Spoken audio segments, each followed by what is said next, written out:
G'day, I'm Lady Liberty Australia and I'm reporting to you from the United States of America, where I attended the Libertarian Party National Convention in Washington, D.C. on Memorial Weekend.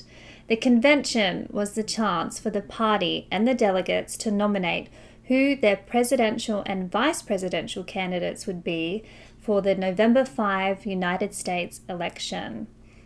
RFK Jr., who was running as an independent, was a last-minute entry into the race after addressing the crowd at the convention to mixed reviews.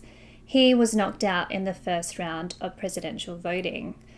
Former President Donald Trump was also there to address the convention.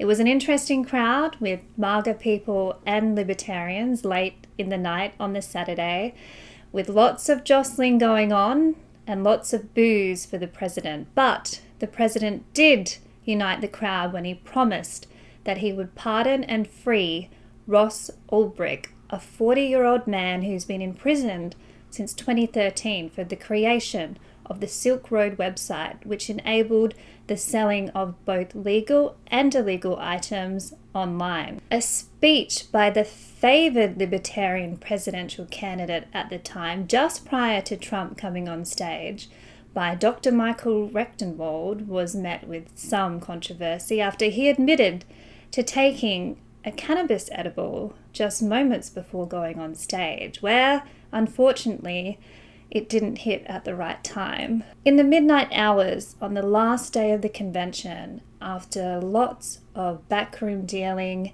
delay tactics, debates about whether delegates could be seated or not, the party nominated 38-year-old anti-war activist Chase Oliver to be the presidential candidate.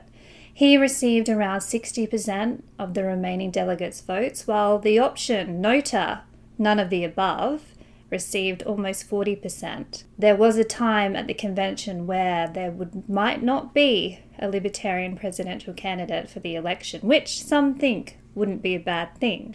In terms of the vice presidential candidate, presidential nominee at the time, Mike Tomat, did a last-minute backroom deal to secure the vice presidential nomination, defeating Clint Russell, who was favoured to be the VP. Dave Smith, the golden child of libertarianism here in America, did tout a run for the presidential candidacy, but dropped out due to family reasons. He has since been critical of the Chase Oliver ticket, along with others in the party. Controversy surrounds Chase and his opinions during COVID, where he supported social distancing, mask mandates, and even vaccination mandates.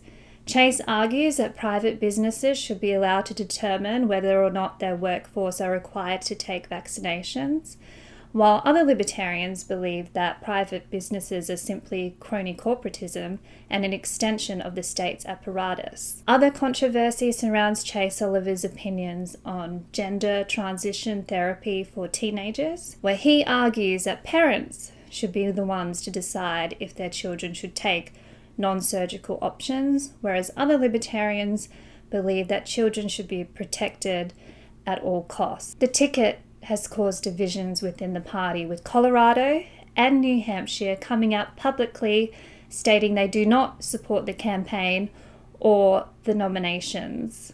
Chase has also received criticism from New South Wales Libertarian member John Ruddick, who has come out and condemned his stance on gender transition therapy for children. Dave Smith has also been critical, along with Clint Russell, who did run as vice presidential candidate but was unsuccessful. And since the convention, Chase has refused to go on a number of leading liberty shows here, further dividing the party. There is a large freedom festival taking place in New Hampshire next week, PorkFest.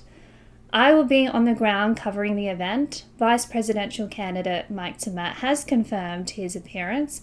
His nomination is under controversy due to his policeman career in Florida during the pandemic and news that has come out regarding the arrest of a man during his time in Florida. Chase Oliver has declined to attend the event, causing even further divisions within the movement here in America. I will bring you more news and updates from the Libertarian Party from the United States in New Hampshire next week.